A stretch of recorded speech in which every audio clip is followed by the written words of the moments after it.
Assalamualaikum warahmatullahi wabarakatuh. Nama saya Anang Muhammad Lutfi dari 03 TPLP 003 dan di sini saya akan menjelaskan apa itu Private Virtual Server dan Web Server. Yang pertama, apa itu VPS? VPS adalah singkatan dari Virtual Private Server, yaitu salah satu layanan web hosting yang menggunakan teknologi virtualisasi dan menyediakan resource khusus seperti CPU, RAM, penyimpanan, bandwidth yang terpisah dari pengguna lain. Dengan kata lain, VPS adalah server fisik yang dibagi menjadi beberapa server virtual yang masing-masing memiliki sumber daya yang terisolasi.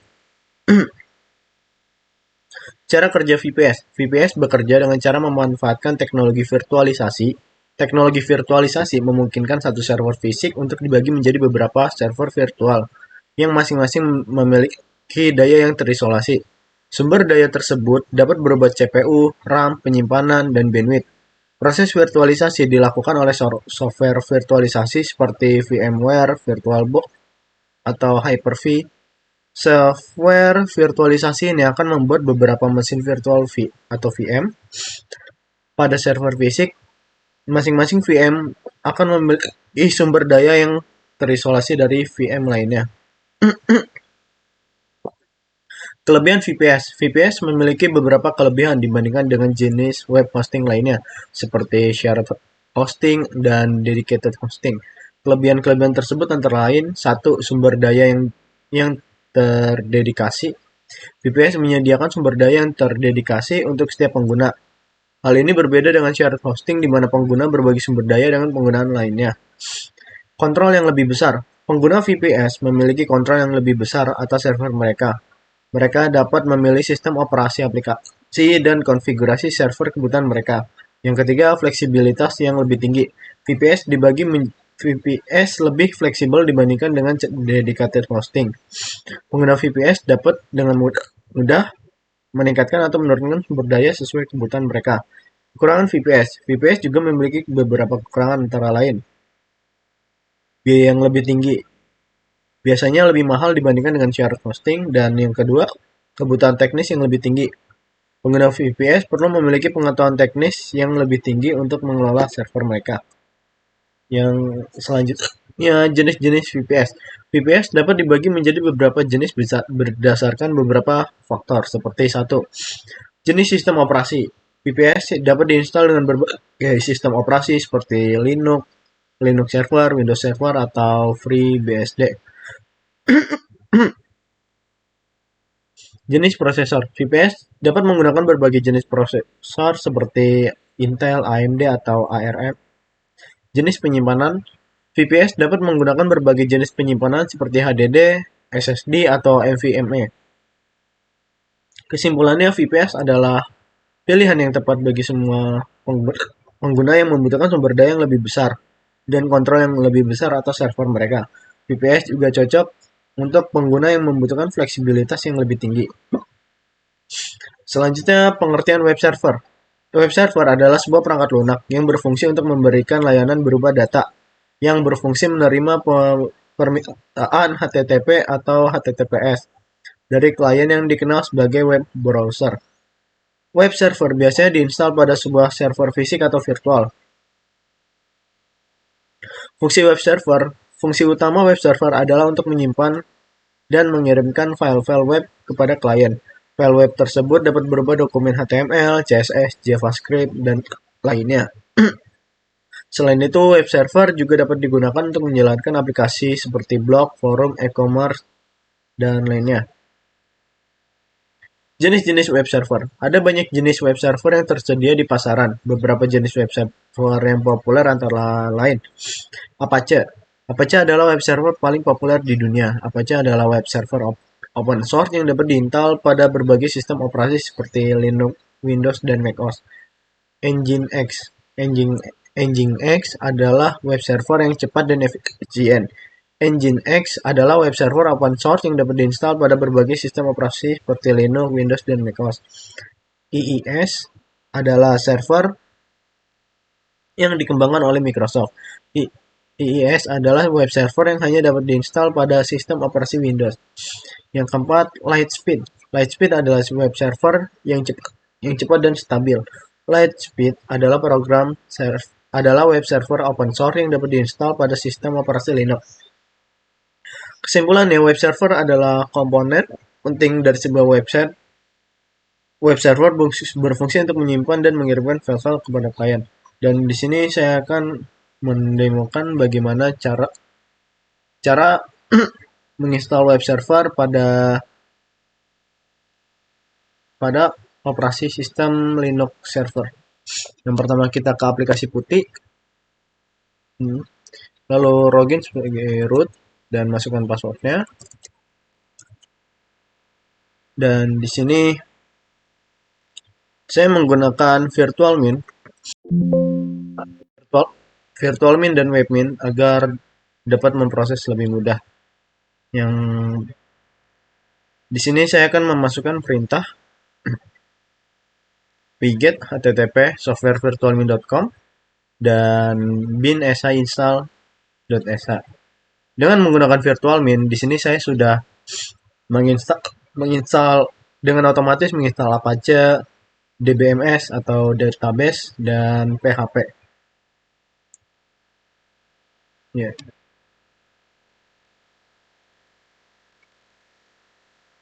Ini di copy, lalu diklik kanan, dan seperti ini hasilnya. Lalu saat dipencet enter, kita hanya tinggal menunggu saja. Dan bila sudah terinstall, kita bisa mengeceknya dengan service. Apache 2.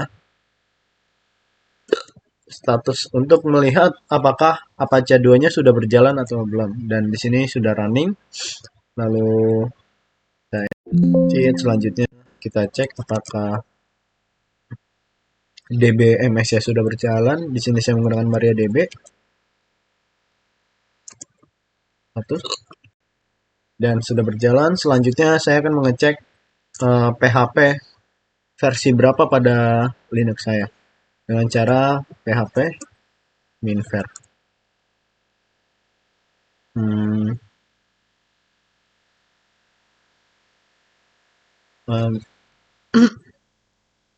Ver php.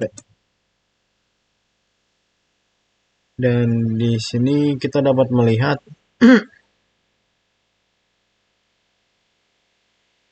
versi PHP saya yaitu 7.4.3. Selanjutnya, setelah saya menginstal virtualmin, saya akan masuk ke bagian login dari website sesuai dengan domain saya yaitu anak.kelompok5.myid dengan portnya 10.000. Dan ini virtualmin. Dan di sini saya menambahkan virtual server anang.kelompok5.myid dan e-learning anang.kelompok5.id. Untuk anang.kelompok5.myid digunakan untuk WordPress dan e-learning anang.kelompok5.my.id digunakan untuk Moodle. Setelah saya membuat virtual server, saya ingin membuat server ini agar menjadi HTTPS atau SSL atau mendapatkan sertifikat SSL yang secara gratis, yaitu berasal dari Let's Encrypt. Caranya dengan ke server configuration, lalu kita ke SSL certificate, dan di sini kita pilih Let's Encrypt, dan di bagian domain kita hanya menggunakan domain utama yaitu anang.kelompok5.myid. Selanjutnya kita request certificate, dan setelah itu akan muncul hasil seperti ini.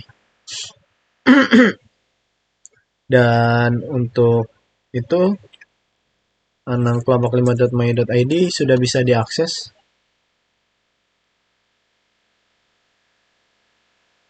dan mendapatkan sertifikat SSL dari Let's Encrypt. Selanjutnya, di sini saya akan menjelaskan bagaimana cara memasukkan file WordPress. Pertama-tama kita ke file manager. Dan di bagian sini kita bisa masukkan file dengan cara upload directory, lalu pilih filenya.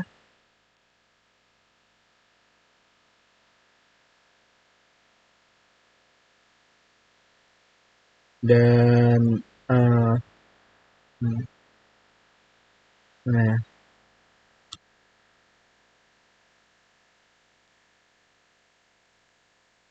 dan filenya bisa kita unduh melalui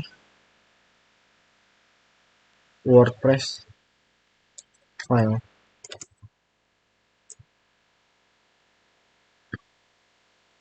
Dan di sini bisa kita unduh, maksud saya bukan di sini.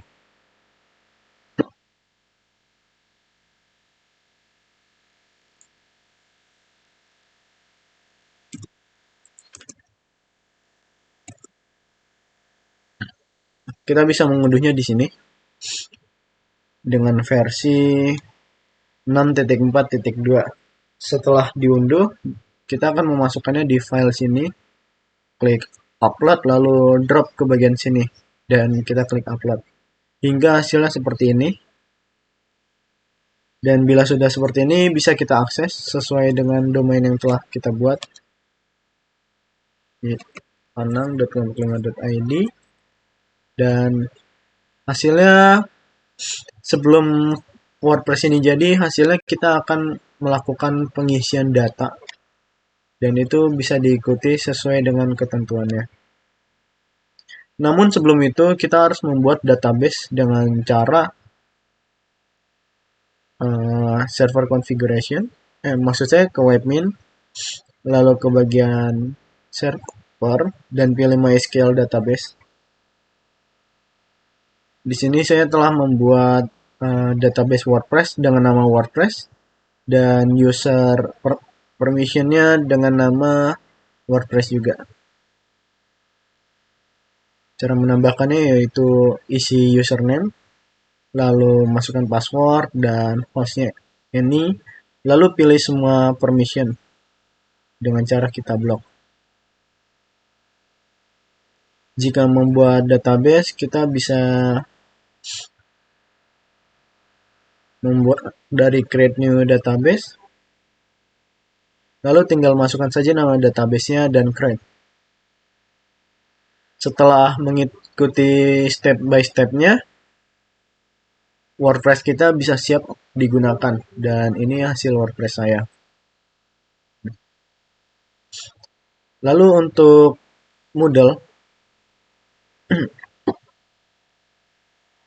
saya membuat virtual server dengan nama elearning.anang.kelompok5.my.id.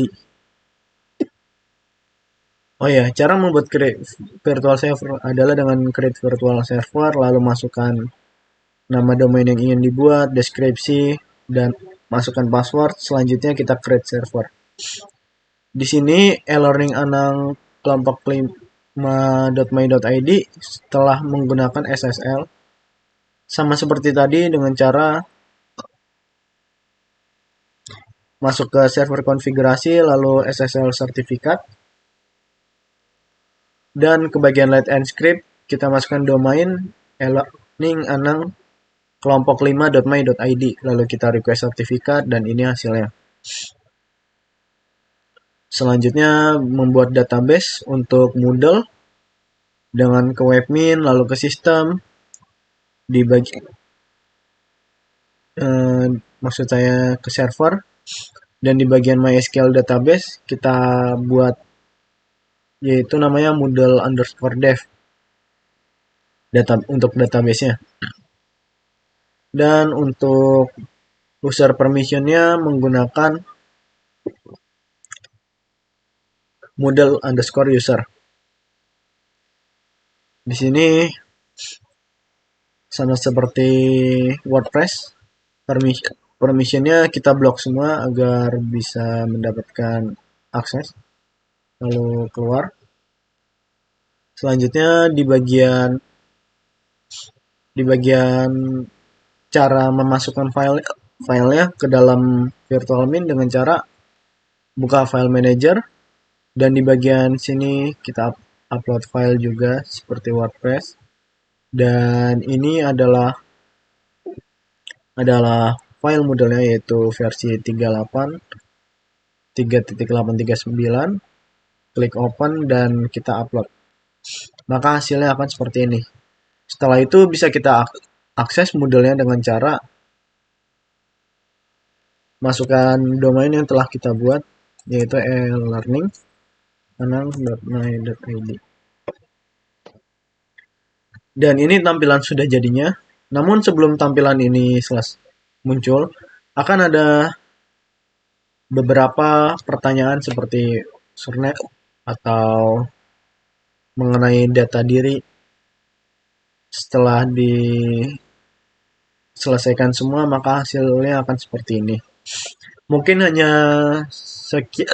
sekian yang dapat saya sampaikan. Kurang lebihnya mohon maaf. Wassalamualaikum warahmatullahi wabarakatuh.